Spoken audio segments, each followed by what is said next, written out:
ನಮಸ್ಕಾರ ಸ್ನೇಹಿತರೆ. ಮಹಾಕುಂಭದ 2ನೇ ಅಮೃತ ಸ್ಥಾನದ ದಿನ ಮಂಗಳಕರ ಶಿವಯೋಗ. ಈ 5 ರಾಶಿಗಳಿಗೆ ಹಠಾತ್ ಧನಲಾಭ. ಹೌದು, ಮಹಾಕುಂಭದ ಅಮೃತ ಸ್ಥಾನದ 2ನೇ ದಿನದಂದು 3 ಗ್ರಹಗಳು ಸೂರ್ಯ, ಚಂದ್ರ ಮತ್ತು ಬುಧ ಒಟ್ಟಿಗೆ ಸೇರಿ ತ್ರಿಗ್ರಾಹಿ ಯೋಗವನ್ನು ರೂಪಿಸುತ್ತವೆ ಮತ್ತು ಈ ದಿನದಂದು ಮಂಗಳಕರವಾದ ಶಿವಯೋಗವನ್ನು ಕೂಡ ರಚಿಸಲಾಗುತ್ತಿದೆ. ಈ ಯೋಗದಿಂದ ಯಾವ ರಾಶಿಗಳಿಗೆ ಒಳಿತಾಗಲಿದೆ ಎಂದು ತಿಳಿದುಕೊಳ್ಳೋಣ ಬನ್ನಿ ಸ್ನೇಹಿತರೆ. ಅದಕ್ಕೂ ಮುಂಚೆ ನೀವು ನಮ್ಮ ಚಾನಲ್ಗೆ ಸಬ್ಸ್ಕ್ರೈಬ್ ಮಾಡದೆ ನೋಡ್ತಾ ಇದ್ದರೆ ದಯವಿಟ್ಟು ನಮ್ಮ ಚಾನಲ್ಗೆ ಸಬ್ಸ್ಕ್ರೈಬ್ ಮಾಡ್ಕೊಳ್ಳಿ ಸ್ನೇಹಿತರೆ. ಹಾಗೆ ವೈದಿಕ ಜ್ಯೋತಿಷ್ಯ ಮತ್ತು ಆಚಾರ ವಿಚಾರಗಳಲ್ಲಿ ನಂಬಿಕೆ ಇದ್ದರೆ ವಿಡಿಯೋಗೊಂದು ತಪ್ಪದೆ ಲೈಕ್ ಕೊಟ್ಟು ನಿಮ್ಮ ಆತ್ಮೀಯರಿಗೂ ಶೇರ್ ಮಾಡಿ. ಮೊದಲನೇದಾಗಿ ವೃಷಭ ರಾಶಿ.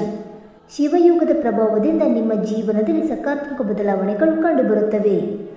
ಈ ದಿನ ಶಿವನನ್ನು ಪೂಜಿಸಿದರೆ ಜೀವನದಲ್ಲಿನ ಅನೇಕ ಸಮಸ್ಯೆಗಳು ದೂರವಾಗುತ್ತವೆ ಮತ್ತು ಕೌಟುಂಬಿಕ ಜೀವನದಲ್ಲಿ ಸಂತೋಷ ಸಮೃದ್ಧಿ ಇರುತ್ತದೆ ಮತ್ತು ವೈವಾಹಿಕ ಜೀವನವು ಸಂತೋಷವಾಗಿರುತ್ತದೆ ಮತ್ತು ಈ ರಾಶಿಯ ಜನರು ಶಿಕ್ಷಣ ಕ್ಷೇತ್ರದಲ್ಲೂ ಉತ್ತಮ ಅನುಭವಗಳನ್ನು ಹೊಂದಿರುತ್ತಾರೆ. ಎರಡನೇದಾಗಿ ಕಟಕ ರಾಶಿ.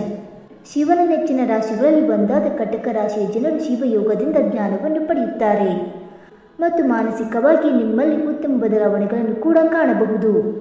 ಇದರೊಂದಿಗೆ ನೀವು ವೃತ್ತಿ ಕ್ಷೇತ್ರದಲ್ಲೂ ಉತ್ತಮ ಫಲಿತಾಂಶಗಳನ್ನು ಪಡೆಯುತ್ತೀರಿ. ಈ ರಾಶಿಯ ಕೆಲವು ಜನರು ಈ ಅವಧಿಯಲ್ಲಿ ತಮ್ಮ ನಿಜವಾದ ಜೀವನ ಸಂಗಾತಿಯನ್ನು ಕಂಡುಕೊಳ್ಳಬಹುದು ಮತ್ತು ಸ್ಥಗಿತಗೊಂಡ ಯೋಜನೆಗಳು ಪೂರ್ಣಗೊಳ್ಳುವ ಸಾಧ್ಯತೆಯೂ ಇದೆ. ಮೂರನೆಯದಾಗಿ ಕನ್ಯಾ ರಾಶಿ. ಶಿವನ ಕೃಪೆಯಿಂದ ಕನ್ಯಾ ರಾಶಿಯವರಿಗೆಲ್ಲ ಸಮಸ್ಯೆಗಳು ಪರಿಹಾರವಾಗುತ್ತವೆ. ಕೆಲಸದ ಸ್ಥಳದಲ್ಲಿ ನಿಮ್ಮ ಸ್ಥಾನಮಾನವು ಹೆಚ್ಚಾಗುತ್ತದೆ ಮತ್ತು ನೀವು ಕೆಲವು ಪ್ರಮುಖ ಜವಾಬ್ದಾರಿಯನ್ನು ಪಡೆಯಬಹುದು ಮತ್ತು ಕುಟುಂಬದ ಸ್ಥಿತಿಯು ಮೊದಲಿಗಿಂತ ಉತ್ತಮವಾಗಿರುತ್ತದೆ ಮತ್ತು ನೀವು ಪ್ರೀತಿಯ ಸಂಬಂಧಗಳಲ್ಲಿ ಸುಧಾರಣೆಯನ್ನು ಸಹ ನೋಡುತ್ತೀರಿ ಮತ್ತು ನಿಮ್ಮ ಜೀವನ ಸಂಗಾತಿಯೊಂದಿಗೆ ಗುಣಮಟ್ಟದ ಸಮಯವನ್ನು ಕಳೆಯಲು ನಿಮಗೆ ಸಾಧ್ಯವಾಗುತ್ತದೆ. ನಾಲ್ಕನೆಯದಾಗಿ ತುಲಾರಾಶಿ. ತುಲಾರಾಶಿಯವರಿಗೆ ಶಿವಯೋಗದ ಮೂಲಕ ಜೀವನದ ಬಗ್ಗೆ ಸ್ಪಷ್ಟತೆ ಸಿಗುತ್ತದೆ.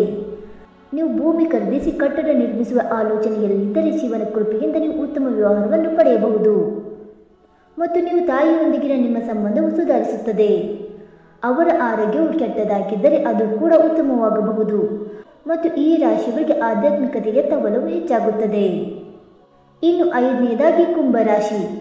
ಶಿವಯೋಗದಲ್ಲಿನ ಗ್ರಹಗಳ ಸ್ಥಾನದಿಂದ ನೀವು ಧಾರ್ಮಿಕ ಬದಲಾವಣೆಗಳಿಂದ ತುಂಬಿರಬಹುದು ಮತ್ತು ಜೀವನದ ಅನೇಕ ಕಷ್ಟಗಳನ್ನು ನಿವಾರಿಸಬಹುದು ಅಥವಾ ಶಿವನು ಅವುಗಳನ್ನು ಪರಿಹರಿಸುವ ಮಾರ್ಗವನ್ನು ತೋರಿಸಬಹುದು.